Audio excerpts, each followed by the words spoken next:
Hey, this is Big Papa Pump Scott's Diner. Yes, it is me, Gerald the Poupée. Hey, this is Joe Gatto. This is Eric Young. Well, hello there. It's me, Harold the Puppet.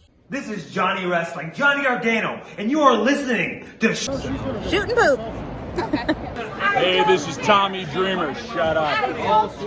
You're listening to Shoot the Shit podcast. Enjoy it. The following podcast is brought to you by the Johners Podcasting Network, found exclusively at WrestlingWithJohners.com. Oh, look at us recording. Sometimes I just don't have the energy for the other, so jerking off is the option. There's nobody to disappoint. See, that's the saddest old man shit I've ever heard. I'm doing. No, why not? But why not is that both? fucking sad, dude?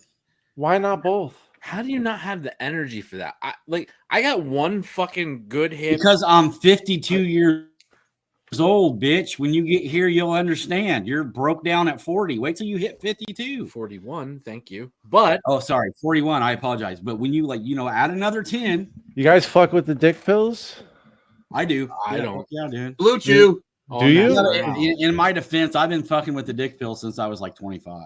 I got on them like 3 years ago, 2 years, right around 2020, and boy, oh boy, Jesus Christ, those things are amazing. Yeah, I was dating 19-year-old girls into my 30s, man. So I had to, step up the game. Yeah, I was bullshit. I'm just completely making this shit up. Psycho. I got the Tadalafil though. I got the Cialis. It's great. It's great. Nice. Anyway, not to go off topic. Oh, we go off topic all the time. Who are you kidding? Cheers to that then. Yeah. But hey guys, as you can see, we are joined by Isaac from Such Good Shoot and Science Hour for Intelligent Toddlers. Yeah, oh God. I am waiting for an invite to be a part. I legit, dude, I had no memory of that until I was watching episode 100, and you were like, "Oh, we've got some hidden episodes," and I'm like, "Huh? Like when did we do that?" And it's science. As much as I loved our 100th episode, the one thing that I took from it was I got to be on that fucking show. Oh my God, yeah. I feel like the real me can I'm a peacock, man. You gotta let me fly. We'll let you do it. Yeah, you can. All right, Bolton Castle. As long as you don't have to worry about, offending anyone. But we don't even have to let anyone else see it. All we have to do is go on there and just offend people who aren't listening. I actually listened to the second episode, the first episode, which was that just you and me? The first one was just you and me because Jovan just straight up fell asleep. That's right. Completely down. And we were like busting his shit through the episode. But was he asleep while you were recording, or did he asleep and miss the recording? He missed it. Because that would be way funnier if he was asleep while you were doing it. Oh, that would be great. That would be fucking. Technically, he was, but he was not on the broadcast. So I was driving in my car and I was playing it, listening to it, and I legitimately had to turn sometimes you just turn that music down if you're in the right neighborhood. We were talking about some shit, and I was like, "Oh, I'm fucking turning this down." There's people on the sidewalk right now that are looking at me funny because that shit was getting weirder by the minute. Episode 1, Science Hour for Intelligent Toddlers. Episode 1 was called "Gay for Science." We were gay for science. And a correction to episode 100. Episode 2 of Science Hour for Intelligent Toddlers was astrology. Astrology. Awesome. I feel like, oh my God. Science Hour for Intelligent Toddlers, I could tell my Asian story and it would be okay. Oh God, I've got one too. Did I tell mine on there? The when I make masturbation, I put a finger in my ass. Yeah. Does that make me gay? That was on episode 1. No, only if you grind into it. from what I understand. But that's just real question asked by can't really be sure a real human being I met in a real jail cell. And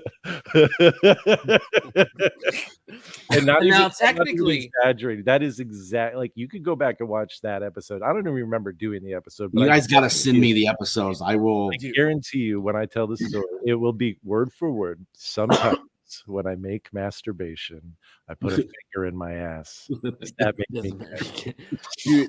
And I'm listening to the show back, and I actually have a response for this because I was going to bring it up, which is like, as I played it back, I was like, oh man, that's such a great point. But technically, it's not in that. No. It's not in the situation where it was presented.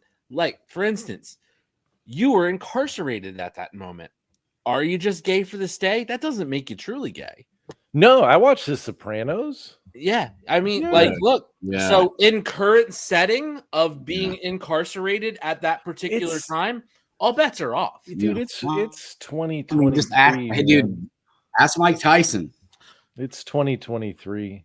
You know, baddest motherfucker on the planet, dude. Anybody gonna tell him he's gay? Nah, he'll fuck you too. Love him. Why you looking at me, bitch? I'll come over there and fuck your ass, okay? All right, are we doing that? All right, intro? All right, well, before we do that, guys, you will know this week has been pretty rough for us wrestling fans. We had the news. We're recording on a Thursday night. We had the news yesterday of Terry Funk passing away, and then I think we were all pretty shocked at what happened. The news that broke earlier today, and that is the fact that we lost Wyndham Rotunda, better known to us wrestling fans as Bray Wyatt. So, before we go into the intro, just have a quick moment of silence for these two men who were such an important part of this thing we love called pro wrestling. So I'm going to put up a couple little graphics and then we're going to go right to the intro.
Let me get that back up here. Sorry about that.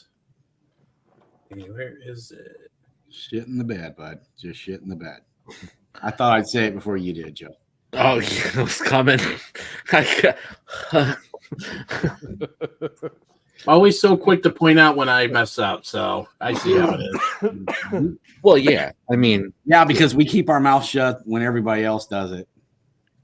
Yeah. Oh no, yeah, we're equal opportunity bed shitter. Come on, don't be sensitive. I'm not being sensitive. Okay, he's wearing a suit. Put your scarf on. All this fighting is tearing us apart.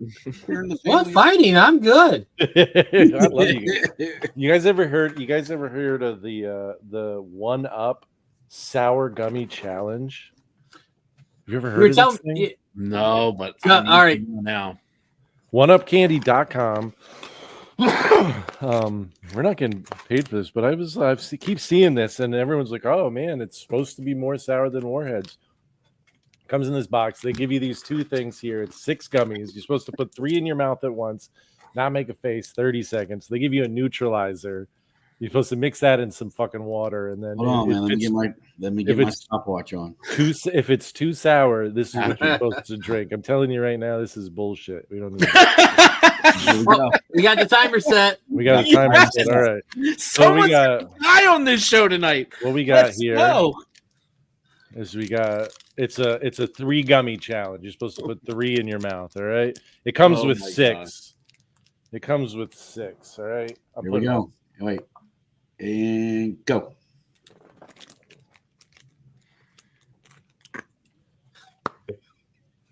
Oh my god. Okay, we're at 10. You're struggling. You're Hey, we're halfway home. We're halfway home, baby. Come on, baby. You're almost there. Here you go. 20 seconds. 10, 9, 8, 7, 6, 5, 4, 3, you are 2, the fucking man, Isaac. 1. Yeah. Yes. Fucking professional. Look at that. 30 minutes from now, we'll wake you up. Not a grimace. How many milligrams were those? I wish, bro. I got the 500 milligram chocolate bars in the freezer, though. Oh my god! Saw. Jeez. That picture, the picture in the group chat. I was like, holy shit. So I got a friend that lives down in Missouri, and they bought the THC infused root beer. And then went home and made root beer floats. Yeah. And I really want to do that. Yep. I can't wait till I hit the lottery so I can start smoking weed again. I miss it. You know, all you need to be is unemployed, man. Yeah, I know. And see, I've seen plenty of people. I did the unemployed thing. I mean, I had a job, but it wasn't a legal job. Hence the, the felon jokes and all that stuff. But yeah, the CDL. Yeah, they're serious about that. Got the CDL now, man. So I can't. Yeah, they're very serious. If they ever make it legal federally, then I can drive and smoke. But right now, I can't. Someday. I have these little sporadic moments where I give in and smoke, and then pray to God that a drug test isn't around the corner. He's all right. It wasn't bad. That wasn't super sour. I mean, it was pretty sour. I honestly, I think if I popped in 3 warheads, it would hurt more than fucking 3 of those. Yeah, dude, but sour isn't really my thing. I'm not really. See, I can do sour. I can do sour pretty good, but I'm not a huge sour guy myself either. I can do bong hits pretty good too. Oh, we know that. As evidenced by your video you did for us on last week's 100th episode. It's been a while, so it would take me a little bit to get my lungs conditioned again. But man, I love it. I get it. Once you start smoking out of a bong, dude, you really don't want to smoke out of anything else. I mean, just like that one big set you back toke. I'm just gonna take your word for it. Dude, I would love to see you high as fuck. No. I feel like you'd be sitting in the living room. I would love it too. All I know is that we would have like 1 gallon container of Neapolitan ice cream in your lap. I was gonna say it was gonna be watching Police Academy, laughing your ass off. One of the Kirkland boxes of the Fudgesicles, man. First off, I don't need to get high to sit down and plow a 1 gallon. No, I know. I watch Police Academy. I know, but it would be more fun if you were. Is what I'm saying. Okay. I mean, for what about? Well, yeah, of course it'd be more fun for you. Was it 5? Was it Police Academy 5? Was that Mission to Moscow? Yeah, that was 6. I wasn't. Yeah, he would know. Yeah, 5 was 5 was Miami, I believe. He's got. All I know is Mission to Moscow. Like, it was so dumb, but it has like one of the fucking funniest things to me, which was the whole. I'll be right there in the bathroom where the guy was just pretending to be fucking Commandant Lassard the whole time. And anytime anyone knocked on the door, it was just be there soon in the bathroom. And it kills me. I fucking love that movie. Big boobs. I fucking rubbed so many out to those big ass titties. Man. Yeah. These kids, bro, they don't know how good they have it these days. I'll tell you what. Nope. Having to pause and rewind a goddamn VCR that you recorded off the TV True story. I have a cousin who's gay, and for the life of me could not figure out, because remember the original Terminator. Mm-hmm. the Linda Hamilton sex scene, right? Yeah. That was, you know, when that movie came out, that was kind of my go-to. It's a good one. And then like at one point, like the movie just split, like it just snapped. I couldn't figure it out how the fuck I didn't, you know what I mean? Like rewind, you stop, just broke, right? Years later, like 10 years later, like I'm like the tape broke? Like yeah, the actual tape? the VHS tape broke. That's how, I mean, that's how much we, you know. What? Yeah, so, okay. So like 10 years later, I'm talking to my cousin and me and him are, you know, we're talking and shit. And like I say, I've had a lot of gay friends, so that's never really been an issue for me. And I remember him like coming out to me when he was like 16 or 17, me like, no shit, of course you were gay. Like, I know you're gay. I've known you were gay since you were 12. You just, you know, whatever. We got to talking about different shit. And he was like, he used to use the term because it's Kyle Reese's booty. The same fucking scene. That's what between me and him, we wore that shit. Yeah, you know, I get that. I would be there beating off to both. You know, why not? Why not?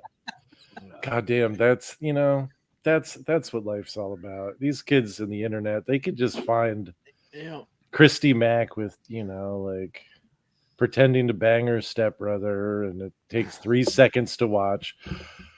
Yeah.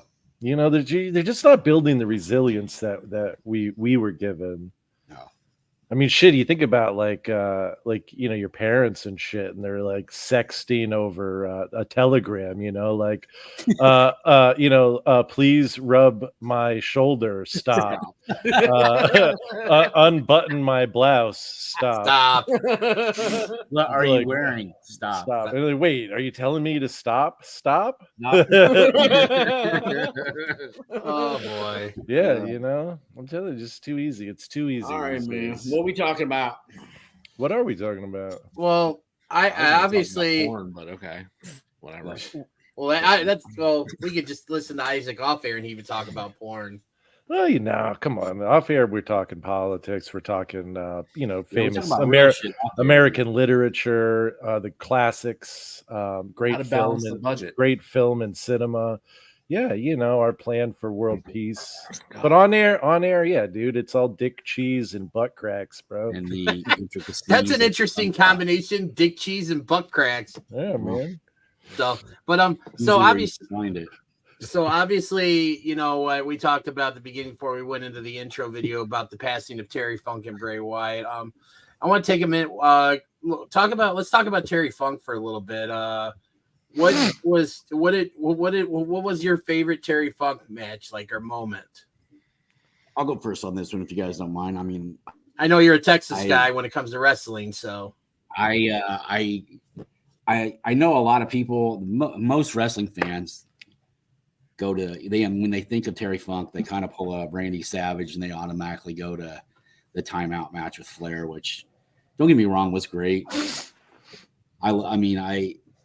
But for me, that's one of those things. It's like you find something. There was more to him than just that. That was just like a 3-month stretch in his career where they brought him into WCW because Flair needed a heel because he was, you know, they were flipping him face and a couple people were injured back then.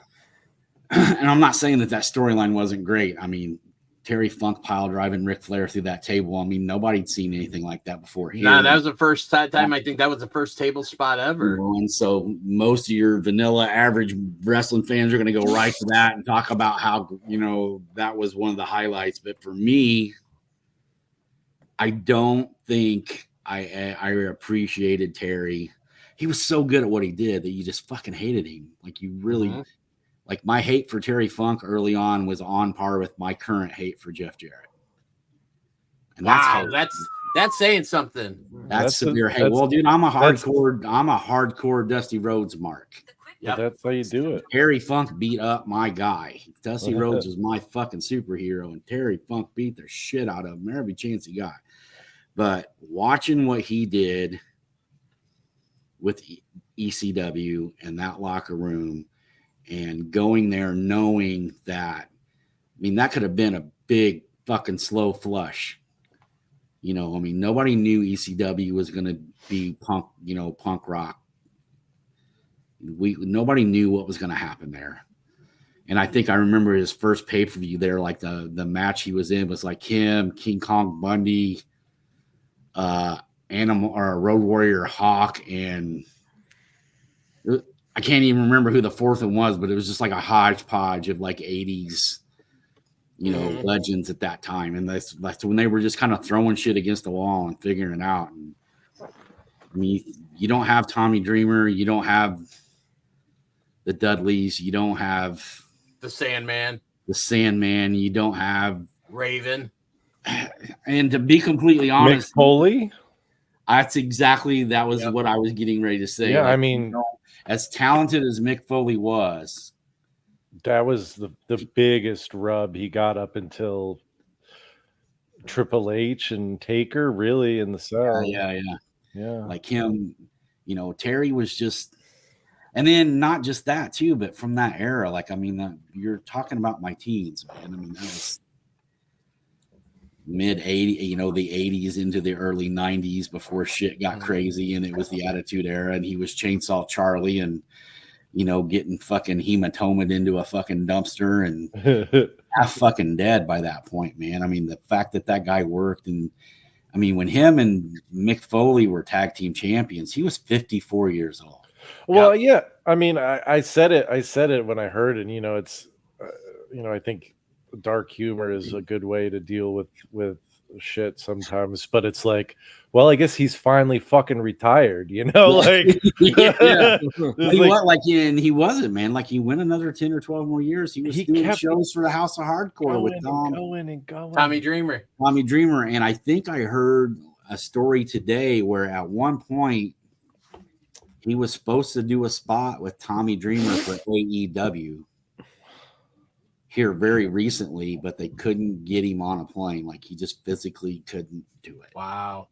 So, I mean, yeah, no, he would have. I mean, he's a guy who, and then him in Japan, dude. I mean, think of what he accomplished. I mean, as big as he is here, everywhere he went, he mattered. As big as he is here in Japan right now, dude, they're just, telling stories about the crazy fucking cowboy from America, dude. I mean, just him screaming, "Japan's the greatest forever." Just forever, yeah. Just, I think one of the best stories I heard today was Mick Foley was talking about the best match he ever had was with Terry Funk in front of 150 people. But the Japanese media was there.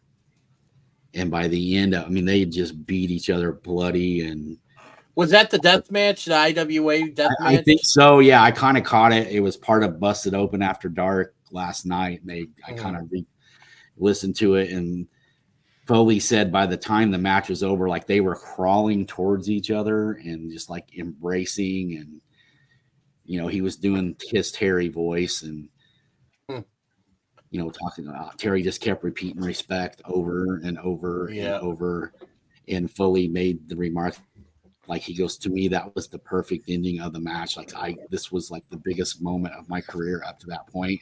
And he said, Terry leaned in, he goes, "Pile drive me." Yep. I've heard that story before. Yep.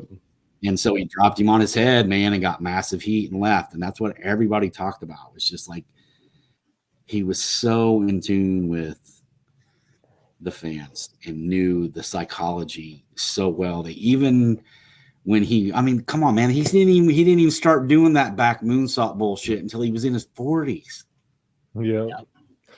Yeah, and that's my thing with Terry, and I think that leads in, careful there, pal.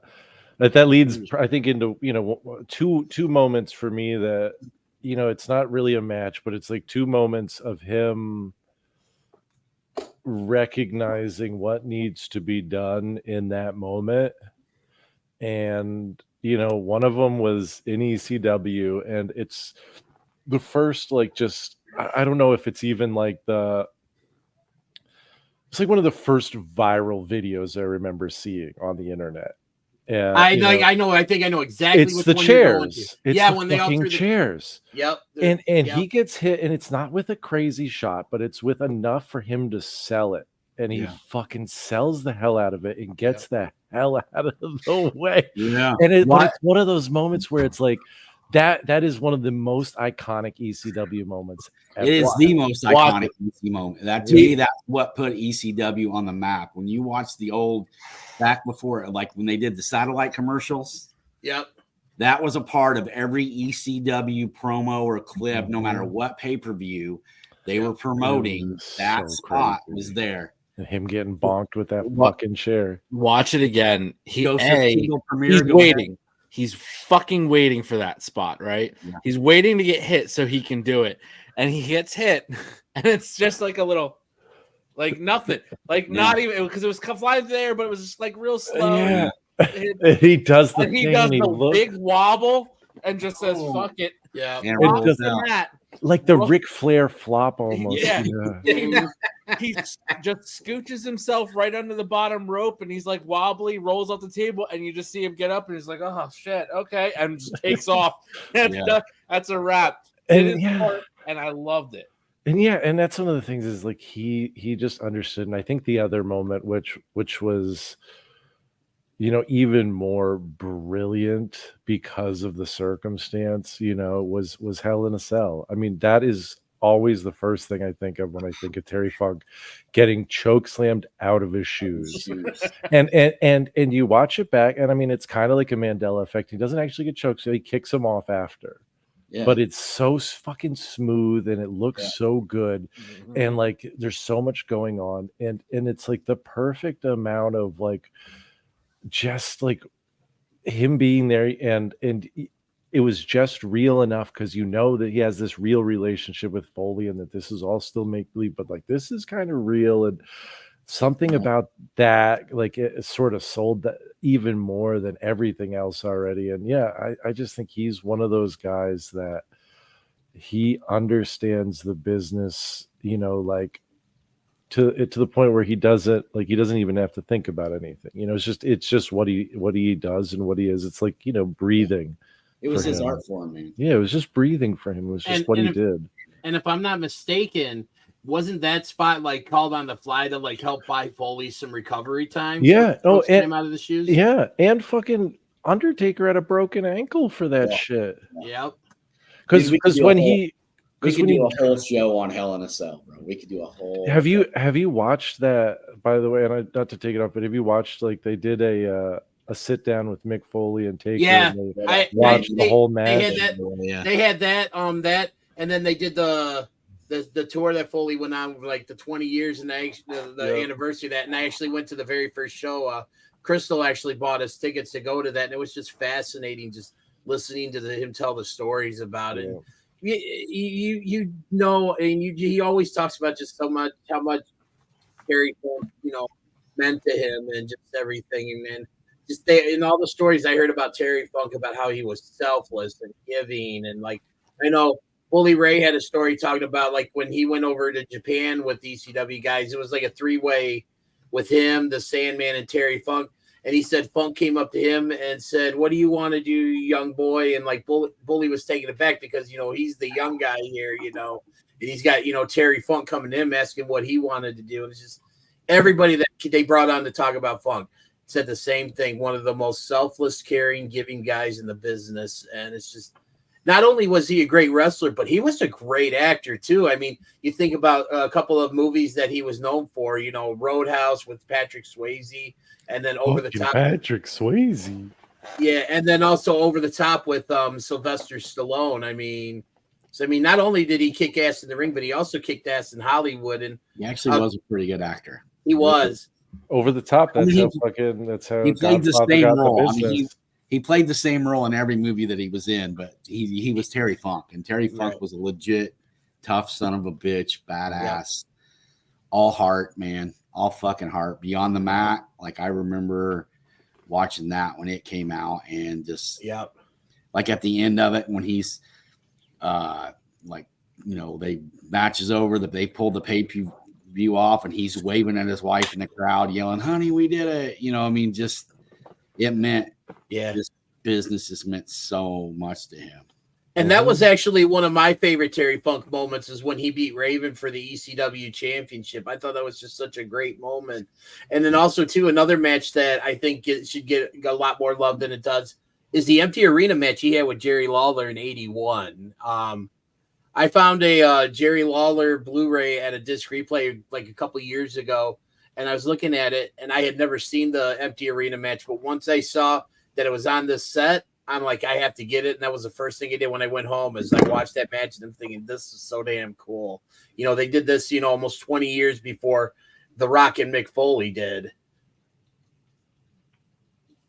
God, The Rock and Mick Foley empty arena match is one of my all-time favorite matches. It might be one of the most entertaining matches I've ever seen. And thank God for Funk, like, paving that path for him. But Jesus Christ, man.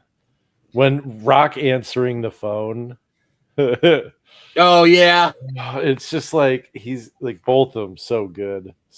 But yeah, Joe, you're an ECW guy. What do you got?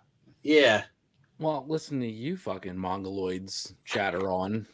DDJ had to jump in before I could say anything. No, I mean the two things. I'm just gonna keep it quick because I'm ready to roll on with something else. The I Quit match against Flair, fan fucking tastic. I watch that match. It's stiff as fuck. Like it really is.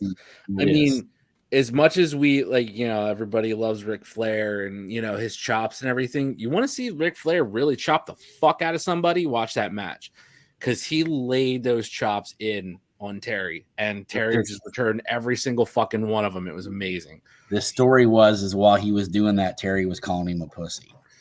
Yeah. Come on, you pussy. Come on, pussy. Sorry, dude. I didn't mean to interrupt you. Go ahead.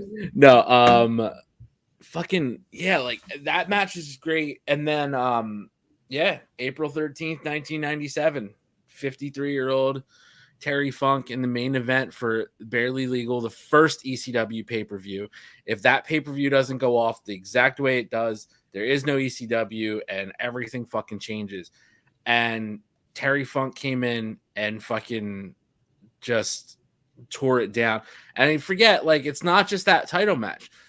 He had the three-way match prior to that. Yep. It was two matches. And they were back to back. Yeah, so it was the three-way dance with Sandman and Stevie Richards. Yep. And the winner of that got an immediate title shot against Raven. And I mean, it was just a perfect fucking ending to that show. And also cardio. And Joey K, correct me if I'm wrong, but wasn't originally supposed to be Tommy Dreamer, but Tommy Dreamer gave Funk his spot in that match? I think I heard that. I don't know if that's 100%, but fuck, man, like it's like ECW doesn't happen the way it does without that. Like, agreed. You know, him and Foley in Japan in the fucking death match, the IWA shit. Like, him and Sabu in the barbed wire match. I mean, they're fucking. There's so many instances. He's one of the greatest of all time. You know, it's sad, but he lived a very long life and had an amazing career. Yeah. And what's even sadder is today's news of finding out the passing of Bray Wyatt, who's only 36, and you really feel like, God damn, like his best years were probably still to come, you know? And that to me is probably a little more depressing than the news of Terry. It hits a little bit closer to home. You know, he's younger than all of us. Yeah, he's younger than all of us. He's got a lot of young kids, man. A lot of them, dude. Yeah, and it's like that's tough, man. That one really fucking sucks. That's a guy who is in my opinion, once in a lifetime, no better storyteller in the past 15 years of pro wrestling. And fuck, man, like it sucks because like every iteration of his character in the WWE has been like wildly unique and different, Mm-hmm. And yeah, there's some misses on some stuff. Yeah, of course. But they were trying so much out of the box shit with him. And it would have been laughed out of the fucking building if it weren't for that person who put everything into those characters. And I think, honestly, a big part of that too is like every one of them was so close. I mean, just a couple of different finishes, like to change the trajectory of what that character could have been, and like what route it could have taken, and to see him never truly get the shot that he should have gotten is really hard, because you look at it and you look at the shit they did at WrestleMania with Bliss and Randy Orton or whatever, and all these different fucking things, and like there's just so many missed opportunities. Well, it's just one of the first things, first matches I pulled up on Peacock when while I was eating dinner after I got home from work tonight was I watched the Firefly Funhouse match from WrestleMania 36, and I enjoy it for what it was. A lot of people really liked that. That was, I enjoyed it way more than I thought I would. Remember when I was watching it live and stuff when it aired originally. But I mean, it was just so just kind of almost it was a retrospective basically of John Cena's career. And I really liked the stuff when they focused on what happened at 30 and stuff. I talked about how Bray should have been that should have been my time or something, and that's basically when he called Cena out for being selfish and stuff, which, a lot of people would agree at the time because that should have been Bray's moment. He should have went over at WrestleMania 30, because like I said, he goes over Cena at Mania. Who knows what, we're talking about he's way up here, at that point. Because I mean, you beat John Cena at WrestleMania back in that day when Cena was still in his prime. I think that's almost more of an upset than Lesnar beating Taker at that one, honestly. Yeah. And Bray too was such a good guy. Like if you've ever gotten a chance to, interact with him out of the ring, I know I've seen lots of people posting pictures with him. There was one that I saw, I think on either Facebook or Twitter or something. Some guy posted a picture. I think it was in a Facebook group I'm in. Posted a picture of his kid with Bray Wyatt, at a Walmart, about I want to say it was 2-3 months ago, and stuff. And just my own personal experience meeting him. He was at Wizard World back in I think it was 2014. Crystal had gotten me meet and greet with him and Paige as our, wedding anniversary. It was our first wedding anniversary. He ended up being way late. He was supposed to start at 3. He didn't get in till it was about, I think it was 8:30, 9 o'clock.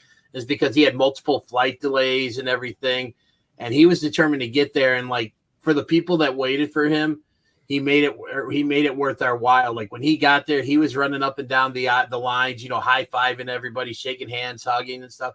And when you got up to talk to him, most of the time when you go to those conventions, it's you get your autograph. You may get 2 words in, and then the handler pushes you off so they can get through the next person. It's he took a little bit of time to talk with everybody for a couple minutes, I think, to kind of make good, and then get in the picture with him and stuff. And it's just such an amazing experience. And it's just we always talk about how we can't take life for granted. I mentioned it a couple weeks ago when I had a friend pass away who was in his mid-30s as well too. But just anytime you see stuff like this, it just, man, you really can't take life for granted and stuff. And it's a shame because, like you said, his best years were ahead of him. He had a mind unlike anybody else out there. His knack for telling stories was second to none. And it's just, you think about with him, what could have been.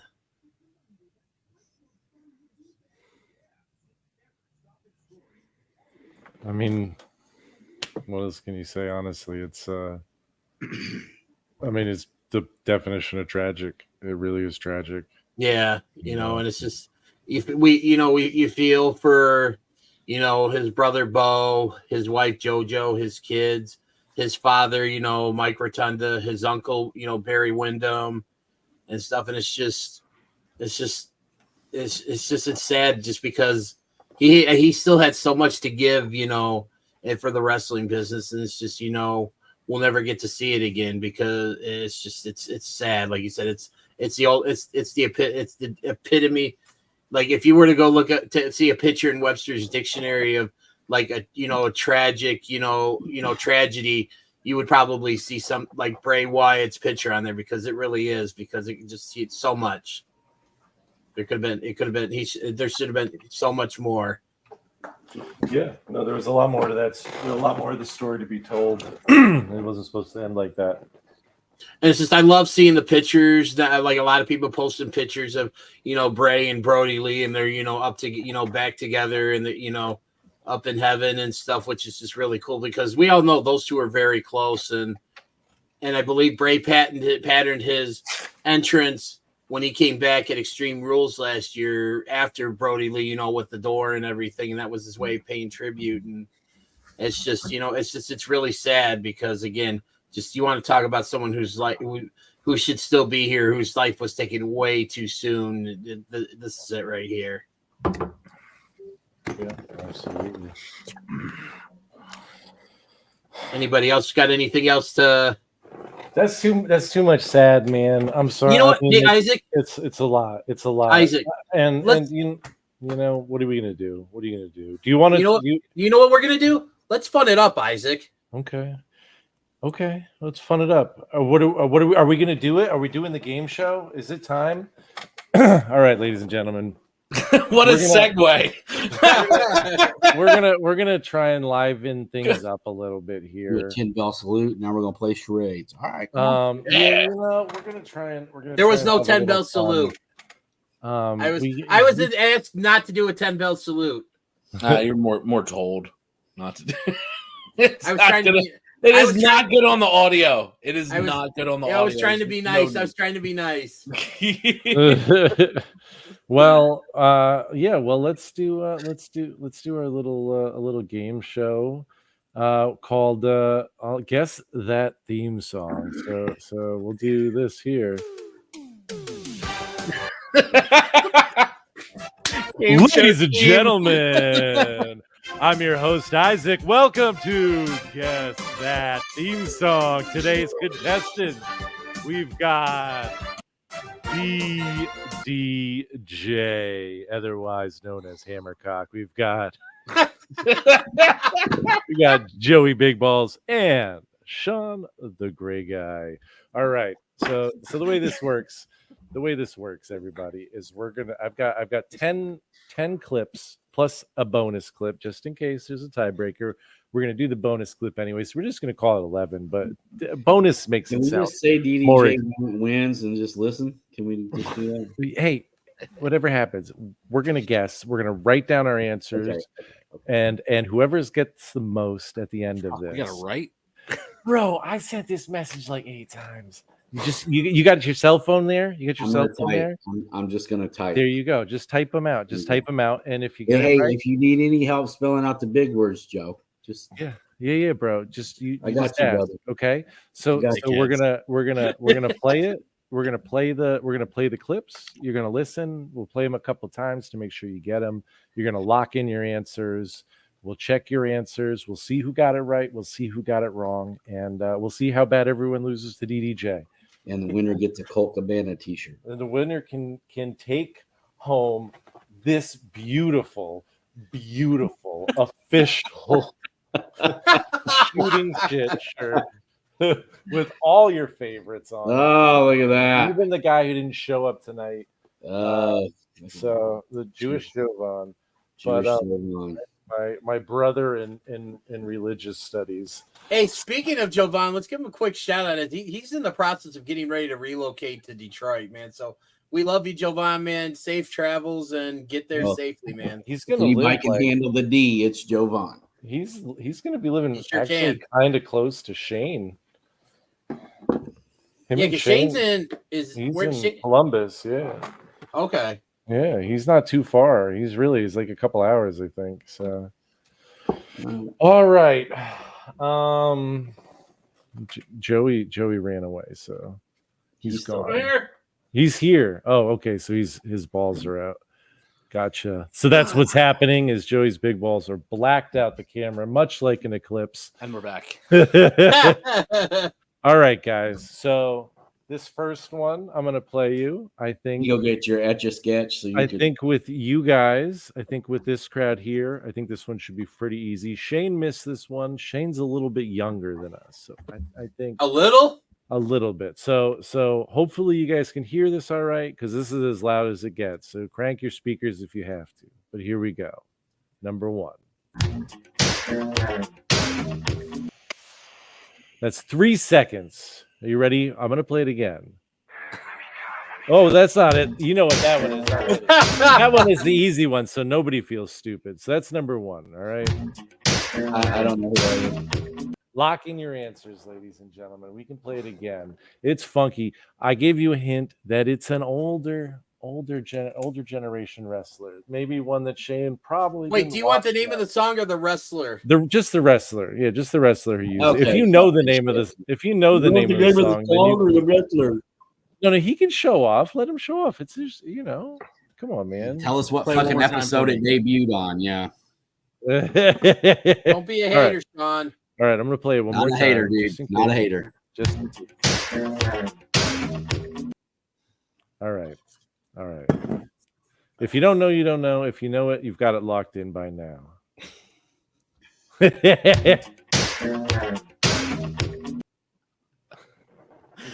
is very good. So DJ, I'm pretty sure has this one. Honestly, this is just a guess. Okay, well, here we go. It's just a guess. Let me know when you all have your answers locked in. Until then, I will continue doing this.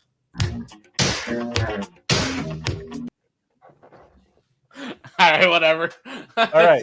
Down. All right, DDJ, what do you have here?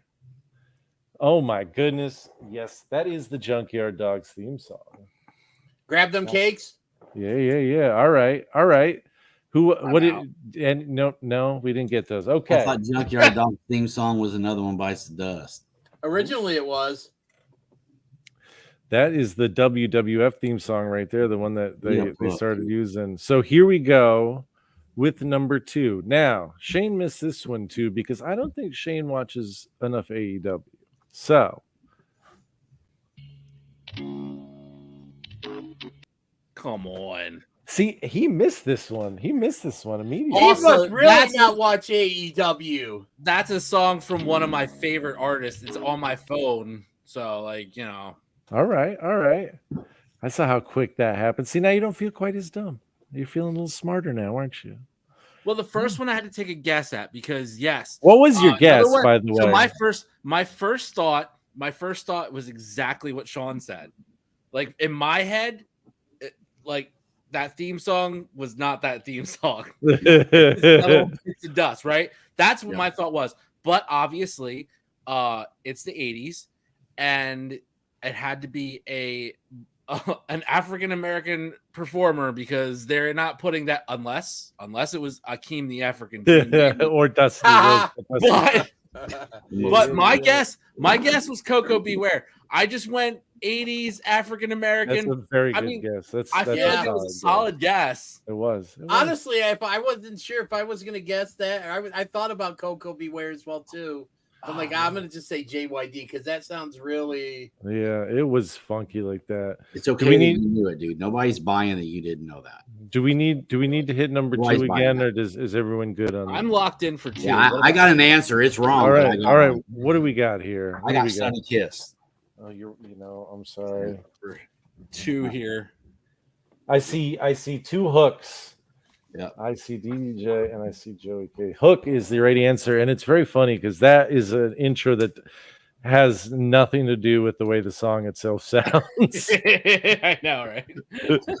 Which is gonna. So here's one I think everyone's gonna get. I already hinted at it before. This one I put in there because I really wanted to make sure that everyone at least got one right. I think that one's. I don't need to play it too many times. CM Punk, right? Is that the Orange Cassidy thing? Yeah, dude. OC. All right. I don't think I need to play that one again. I think we all know what that is. I think we're all on board with this. That's Judas. Yeah. Yeah. I think so. All right. We're all on the board now. We're all on the board. We're all winning now. All right. So Actually, we're gonna go into number 4 now. I figured need to even the gender roles up a little bit. Dude, your fingers are moving too fast, bro. Dude, that's what I'm saying. Incredible. I love this, man. He's gonna act like he doesn't know it. Oh, I ain't gonna act like I know this one. I'm locked in. Locked in. DDJ, man, you're killing it. I got Mickey James, and Mickey motherfucking James. Oh my goodness, guys! All right, so right now, that little skip and hop down there. I remember. We got DDJ. She's a hell of a singer, by the way. I don't know. DDJ, you're going for the clean sweep right now. You're 4 for 4. We got Sean the Gray Guy with 2, and we got Joey K in second place with 3. Right now, the score to beat Shane. I did this as a practice run with Shane. He got 6 out of the 11 right. Score to beat right now is 6. DDJ, you're well on your way. Number 5. We're going into number 5 here. Now, number 5, I think you all might get because come on. We were talking about stuff like this earlier.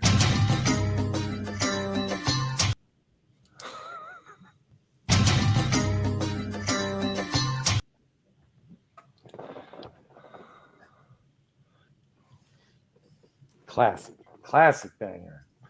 That is a banger. Oh my god, it's such a good intro too. Also, number one of my absolute favorite bands. I literally have every album they made. So that's very funny. Are we good? That's awesome. I'm locked in. Here's the thing: is I would never get this. Once I told you, I would get it. But so far, the only ones I would absolutely have gotten would have been fucking Judas, because I'm fucking just so bad at this shit. But yes, this right there is everyone's favorite thong wearing badass Lita. Oh, I thought it was great. Oh no, that's So we got all right. We're coming into number 6 now. We're going back a little bit now. I think. Let's see here.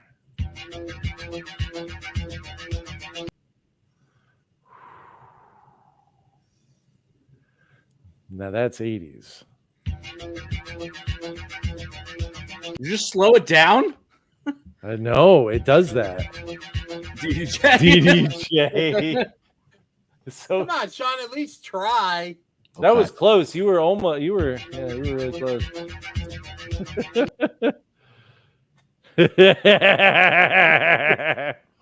You were close, man.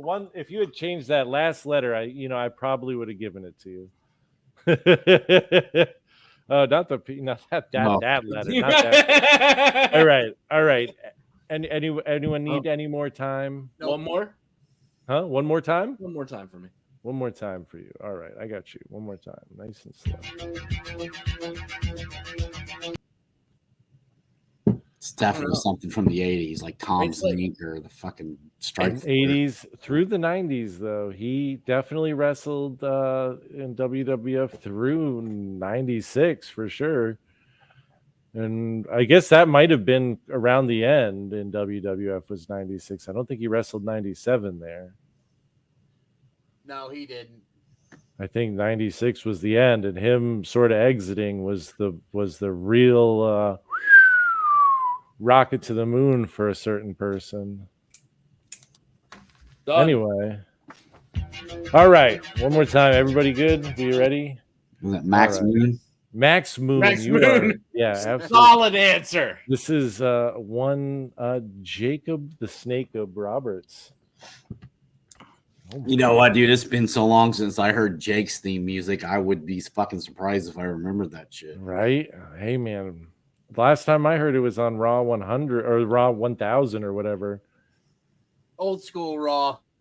Yeah, the one where he came out and they did this shit with the shield and the snake, and that was fun. Dean Ambrose is out in the ring with a big smile on his grin on his face. Wrestling, and that was such an awesome moment because nobody saw it coming. Yeah, it was The only people I think who sort of thought like I knew he was coming out because of DDP and all that shit. Like I knew he was going to be there, but when it got to the end of the show, I was like, "Fuck, he's not there." And then he came out, and I was like, "Oh man, they got me." Do you ever see the documentary, The Resurrection of Jake the Snake Roberts, when they're all at the home watching that, and he comes up and just how they go crazy at DDP's house? It's such a cool moment.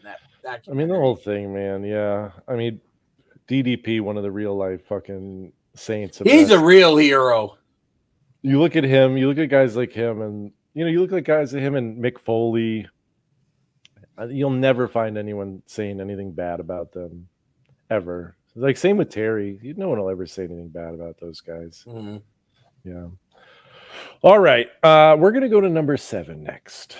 Number 7. So we just had Jake Roberts with the DDT. Now we're going to a new wrestler. Now this is Shane got this immediately. I don't know how, but God damn it, DDJ got it immediately too. That's good, man. He's wrestling's Rain Man. It's incredible, the wrestling Rain Man. Ready? Ooh, all right. Oh, he's right. Are you writing out all of it? All right, let's go. He's got the date, the time it aired. Let's go. What do we got? What show? To the second. What hand is it? Which hand he had on his dick when he came out? 2 Randall Ortons. God damn, you guys are good at this. So DDJ, you have surpassed Shane. Joey, you have tied him. And as far as I can tell, I'm just glad to be here, man. I'm just glad to be here. I would have gotten Jake Roberts and I would have gotten Judas. So you and I are tied at 2, buddy. I'm right there with you, man. You and I. And I made the fucking test, okay? I made it. I still got 2 points. Easily my favorite Randy Orton theme song of all time, which Very is why I knew it in one note. Well, that was the thing. So you're more of a Burn in My Light than Voices? Fuck yeah, fuck Voices. I hate that song. I fucking love Burn in My Light. That was I actually love Voices. I know Randy hates it. Gym list. I know Randy fucking hates it too. He hates fucking he likes Voices. He prefers. I know that Shane wants desperately one more run of Randall Keith with that theme song. That's what he wants. Did you guys ever know that you know how CM Punk used, I think it was This Fire Burns by Killswitch Engage? Like that Orton used it for like a cup of coffee in the WWF before they gave it to Punk. Yeah. It's like the Patriot and then Kurt Angle and they gave that song to like 3 different people before Kurt Angle got it and made it iconic. It's so funny how like that song became so iconic for him because of the "You Suck" chants because of Edge. Like it's incredible. Like they used it over and over again, and it just stuck with him with that. All right, so we're going to number 8, another old school one. This one would be the 3rd one I would absolutely get.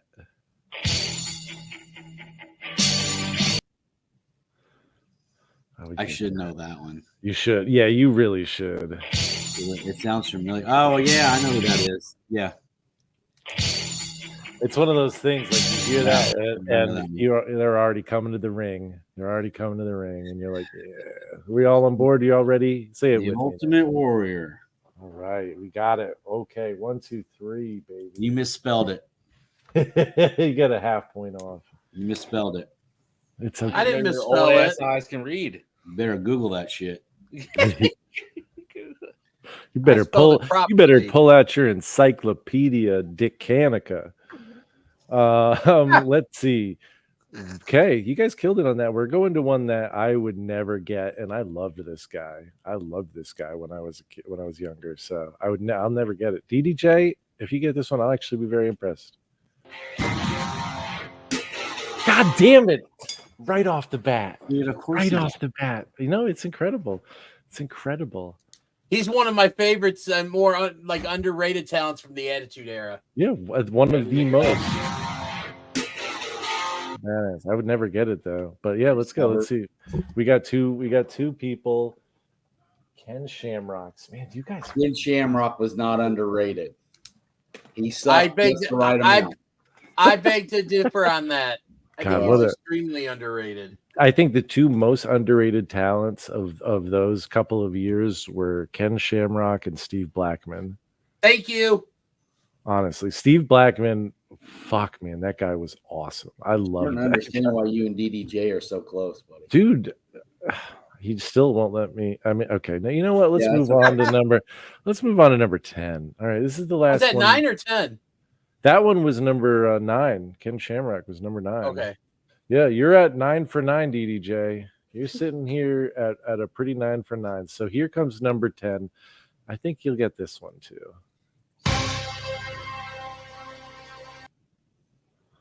Man, look how quick he is. Look how quick he is. How are you guys not using this to make money somehow? This should easily be making you guys a cool like $800 a week off of this shit. Going to wrestling trivia competitions and just killing people.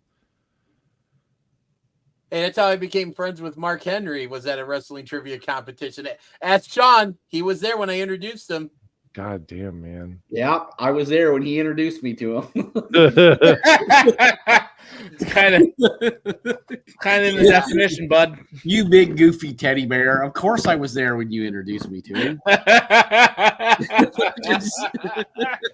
Sean, he was there. I was there Introduced him. when you introduced me to him. I love you guys. I fucking hate you two. God damn, Yeah. I love all of you. Why is that my fault? Hey, play that again. I don't know who that is. Fuck, man.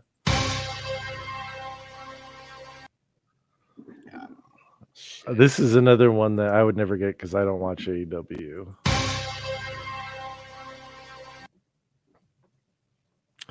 All right, DDJ, tell us who it is. 10 for 10. Is that Doctor? Well, there's a good reason why I don't know what her theme music is. Fuck yeah! Hey, I'm too busy. Okay. Looking at those perfect teeth. Okay, so Yeah, here's the bonus one for DDJ to see if you can get the full clean sweep and earn this beautiful shirt off my body. Here's the deal. If you get the bonus right, I'll nut in this shirt. I won't wash it, and I'll mail it to you.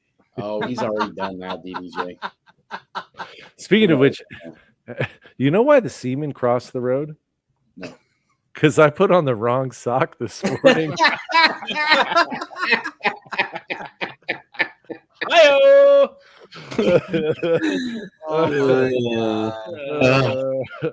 All right. You just know that shirt's going to end up I'm in the answering case this on the too. wall. Winner take all on this. Fuck you, DDJ. You There fucking you go. mongoloid. This is winner take all now. Okay, you guys want to do that? You want to go? Let's do that. Let's fucking do it. DDJ, you already won. You're 10 for 10. I think you're going to get this one right because, of course, you are.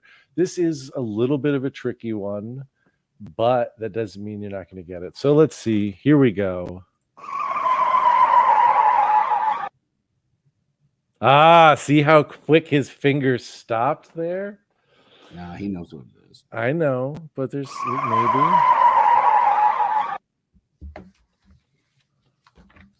Dad, All right, Run. everybody.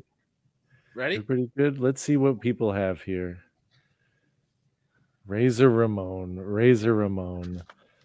I had to think about it for a second because I know Mick Foley starts out similar to Mankind with the stuff, but then It is very much the same beginning and is very difficult to discern. If it had been a 2-second one, it would have been nearly impossible because Mick Foley's is shorter. His crest is shorter because it's like a mix. It's like a mix of. I always thought of a mix of Razor Ramon and then Stone Cold's Glass Break. It's like a mix of those two. All right, to now the for a other. bonus question, ask us something that normal people who don't always just watch wrestling would know.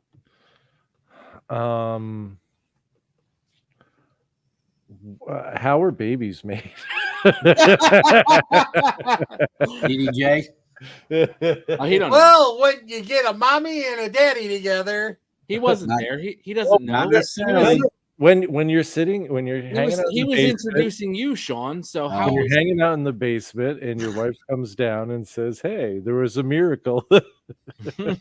Yeah. For me, it usually started with, "Nah, we don't need to use a condom." For me, it's always, "Hey, sometimes." Sean, for you, I thought it started like, "Hey, I just got out of jail yesterday." So yeah. Mine was. Man, I didn't really start going to jail until I was in my 30s. So, like, yeah. Yeah, I was back in 1974, right on. I was still in my 20s. Fucker. Yeah, with my kids, it's always funny because it's like I learned so much with every single one. Like that just because I'm white and she's white doesn't mean the baby has to be white. It could be Chinese. It's wild, bro. I've had Chinese, black, a lot of kids, a lot of different colored kids. I just don't know how it works, but genetics are crazy, man. Makes a crazy thing. God does beautiful shit. All right. So, well, yeah, you guys killed it. Yeah. 11. That was fun. 11 for 11, DDJ. I don't know why I ever doubted you. Next time it's gonna be it's gonna be New Japan themes. Well, we'll give it a shot sometime. Yeah, But I'll get we're 65 minutes in. What do you guys say? We wrap it up and hit final thoughts. I think that's right, man, but I can't take 10 more minutes of fucking blathering about sad shit. So I'm gonna go first.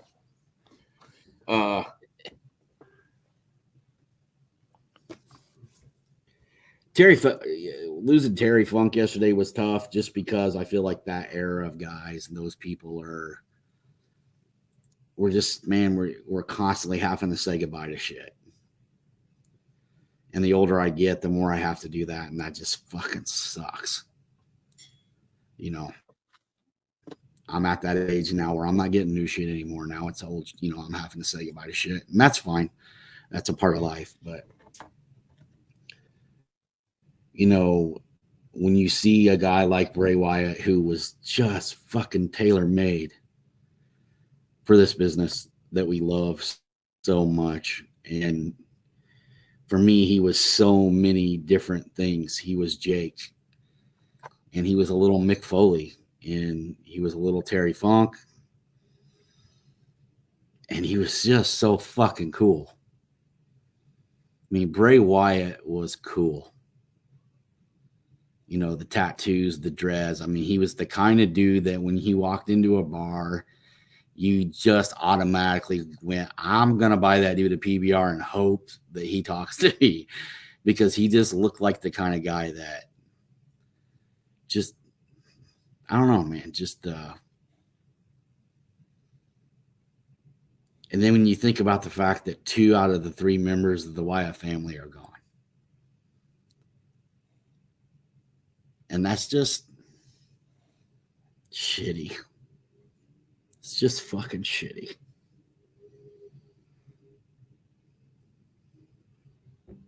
And I don't know why it bothers me as much as it bothered me today, but it's really bothered me. So, and the guy's got like babies, just.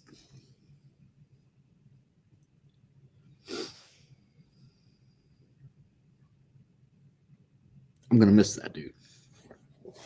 I'm going to miss watching him.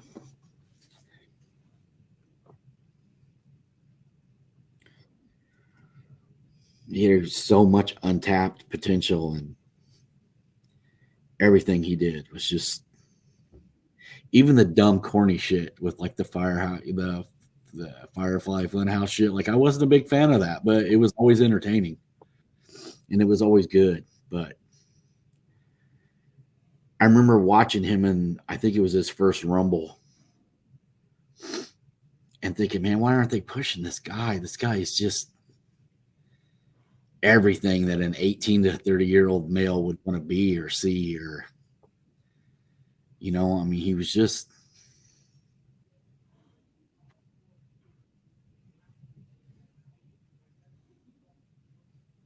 yeah.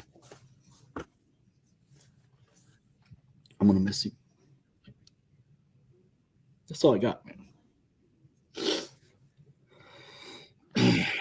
Sorry. You're on mute. Don't be sorry, man. That's some real shit. We love you, man. That's some real shit. I feel it. And I think anybody who's lost people and things they care about understands that. I certainly do. Yeah, I mean, I think my last thought, I'll piggyback off that. I'll try and, bring it a little more positive. I just hope, that all the wrestling fans, can continue to come together in moments that aren't like this. We always see people talking shit back and forth, and I get it. It's like Yankees, Red Sox. It's fucking Celtics, Lakers. Yeah. It's AEW. It's WWE. But at the end of the day, you're a basketball fan, or you're a football fan, or you're a wrestling fan, and wrestling is a really special. I don't even know what to call it, right? It's a sport, it's a form of entertainment, it's a TV show, it's a movie, it's live action entertainment. It's all these different things wrapped into one that can entertain, little kids up to old ladies and old people, and it sucks when the moments that bring us together are these ones. I think it would be nice if when AEW sells out Wembley, WWE fans say, that's fucking awesome. Good job, guys. Like, this is good for wrestling. And when WWE sells 90,000 tickets to WrestleMania in fucking half an hour, AEW fans are saying that, no more, oh, look at the hard cam side shit. Yeah. In the end, like these people are going out there and every day they're putting their bodies and their lives on the line just so we can fucking have a little break from our fucking just the awful daily bullshit that we're forced to go through just to get a little bit of food in our belly and not fucking get rain on our heads while we sleep. Right. And like these are the moments and like Bray Wyatt and Brody, like it doesn't matter where they worked, doesn't matter who they worked for, like what matters is that they were people who did something that mattered to us and that we loved, and that like didn't have the opportunity to succeed the way that they should have, and still somehow in that really short amount of time with us made a huge impact. And you see it a lot in music, but it's a little rarer in professional wrestling. And I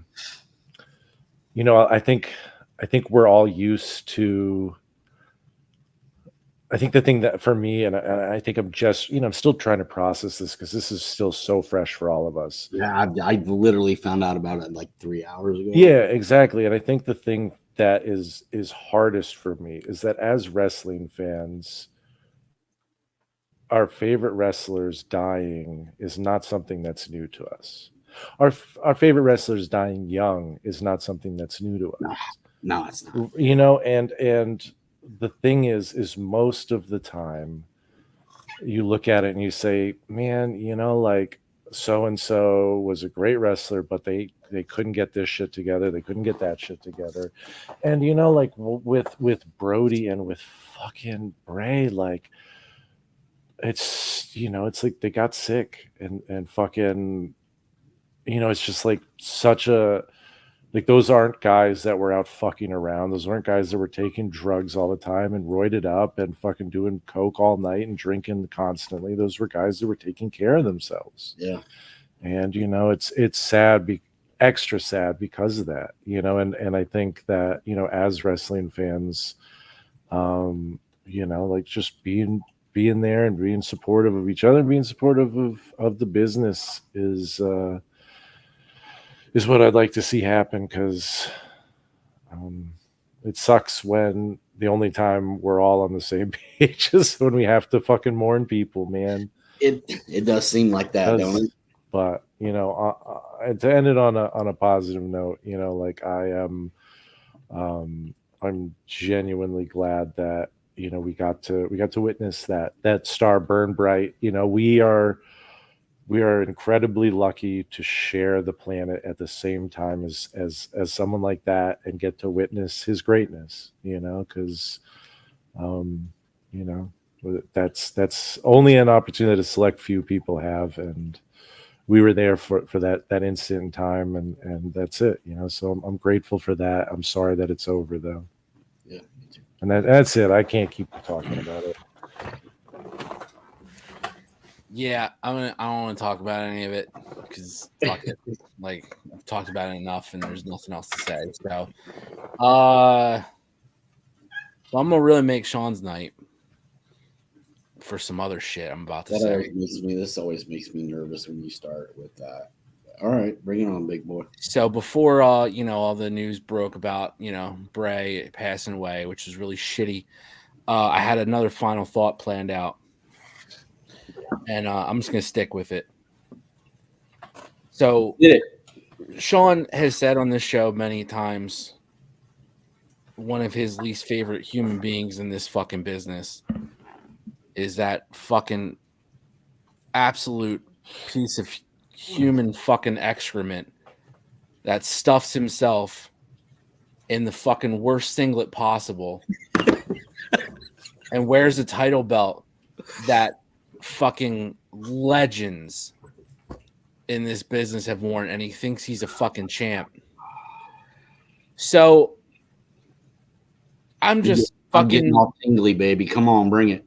I'm looking, and I see this news article today. Is someone about to call their mama?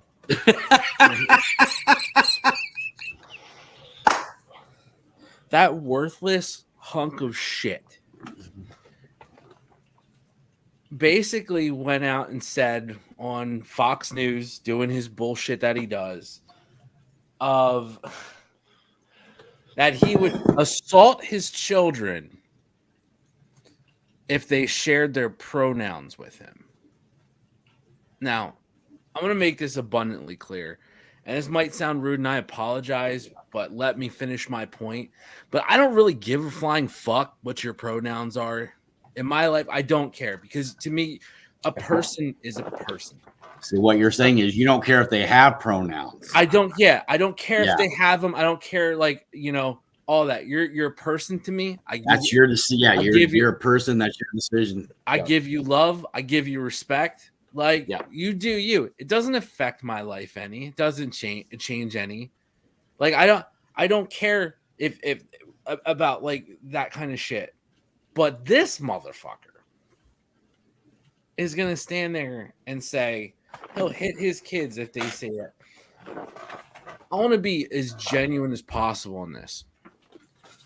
I don't fucking care if my kids ever come to me and say, I don't know. I feel different. I like boys when I think I should like girls, or I like girls when I think I should like boys.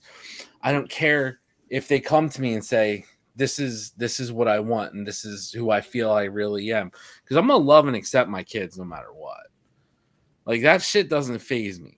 Well, yeah, and it's not that you don't care. You do care, right? You care about them and honoring the choices that they make and what they feel is right. What I don't care about, which is caring.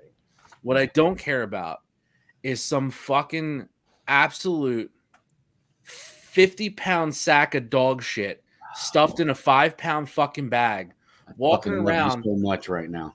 Walking around with a title belt from a company that is literally on its last fucking leg.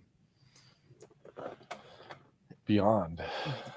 Getting fucking play on right-wing news media. And also, again, I don't care if you're right-wing or left-wing. I could give a shit.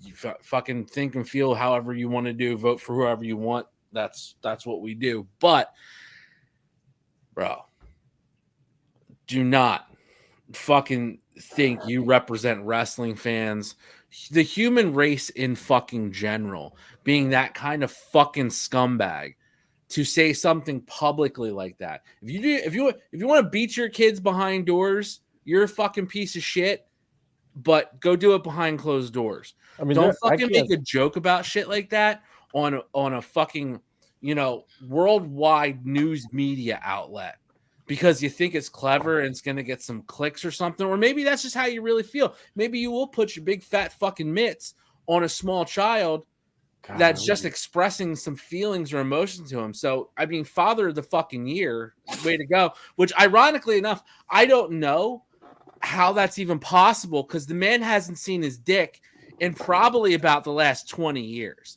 I don't know. 15. It's been at least 15. That guy's, it's so small and so hidden. He needs 3 mirrors to see that motherfucker. It's so small and so hidden. That's why he has to call his mama. Or the fact that somebody decided to find that fucking dick for him and actually breed with that fucking literally walking fucking human trash bag.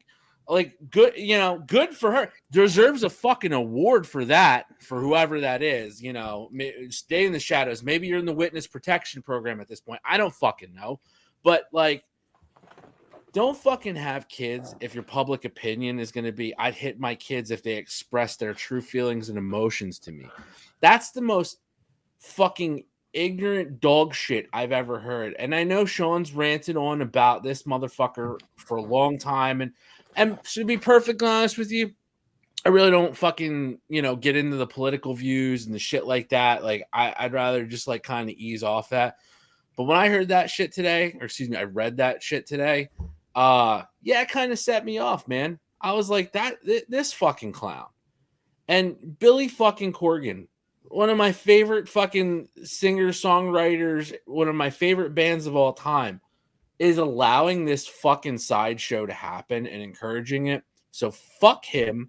Fuck the NWA. And this is the only time I'm going to say this. And he promotes, not just allows it, he promotes him as one of the best. Yeah, really, I mean, I almost went off about Corgan saying, didn't he say something along the lines of he's one of the best NWA champs of all time? Yeah. He looks like Viscera stuffed inside Drake.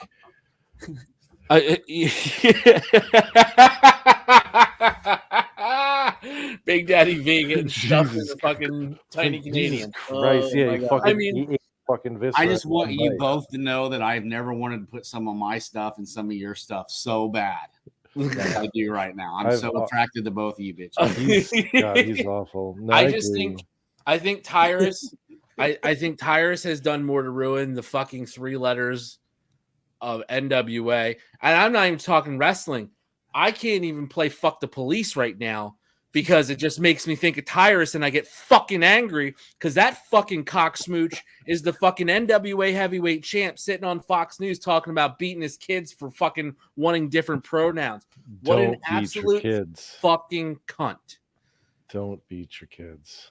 From that, I am rocking my cheer shirt tonight because daughter had her tryouts last night. She was super nervous. Got the email this morning. She made the team. So awesome, man. So you didn't have to go full Tyrus and whoop her ass for not making the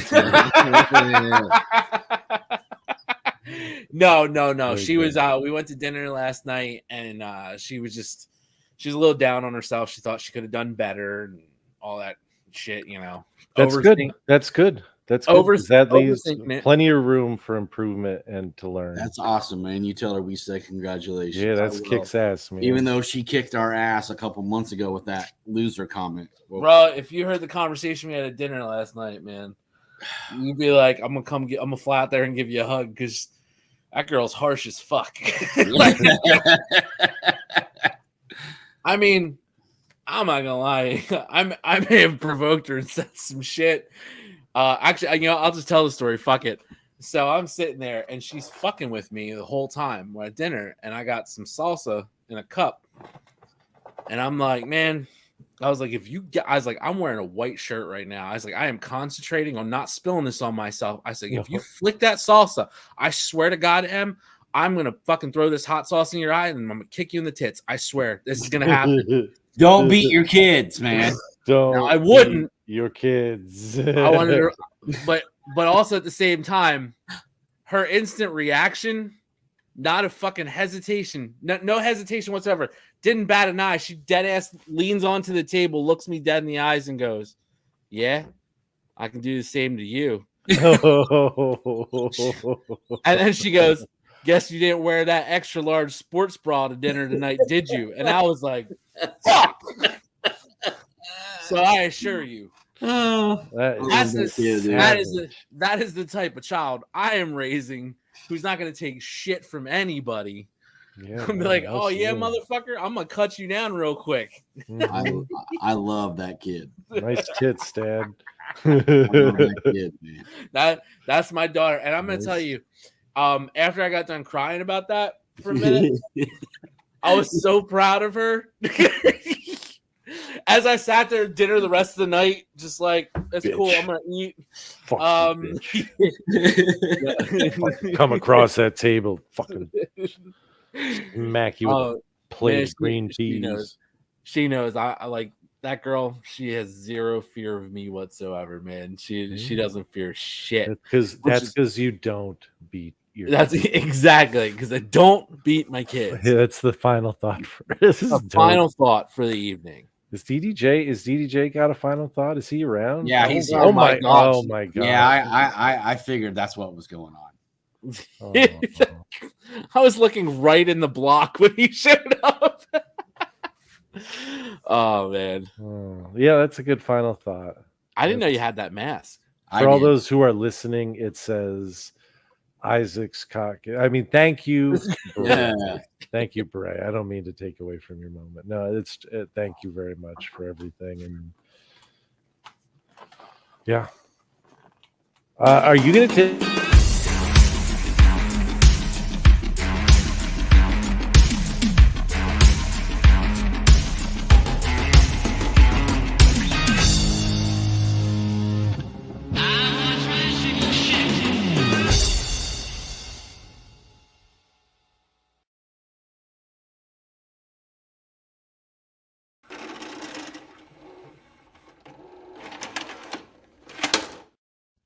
My bad. Yeah, they'll cut you off in a heartbeat. Hey, I want to read real quick. I want to read this to you guys. You okay with that? Everybody okay with that? Read. Do I need to stop recording? No, keep it, man. Okay. It kind of goes on with what we were talking about. Okay. Wyndham Rotunda posted this August 7th, 2022. It says, "Wrestling is not a love story. It's a fairy tale for masochists, a comedy for people who criticize punchlines, a fantasy most can't understand, a spectacle no one can deny. Lines are blurred, heroes are villains, budgets are cut, business is business. But it can also be a land where dead men walk, where honor makes you elite, where demons run for office, and rock bottom is a reason to rejoice. It's an escape, a reason to point the blame at anyone but yourself for 2 or 3 hours, an excuse to be a big kid again, and nothing matters except the moment we are in. Wrestling is not a love story. It's much more. It's hope. And in a world surrounded in hate, greed, and violence, a world where closure may never come, we all know a place that has hot and cold hope on tap, for better or for worse." Oh, man. I just thought that was really good. I wanted to share that with you guys. That's beautiful. That's a good place to end it. That's beautiful. Be sure to check us out on YouTube at www.youtube.com/@SHOOTINGSHT. Find us on Facebook at www.facebook.com/groups/SHOOTINSHT. Check us out on TikTok at SHOOTINSHIT. And you can buy your official Shootin' Shit shirt at www.prowrestlingtees.com/SHOOTINSHT. And thanks for watching.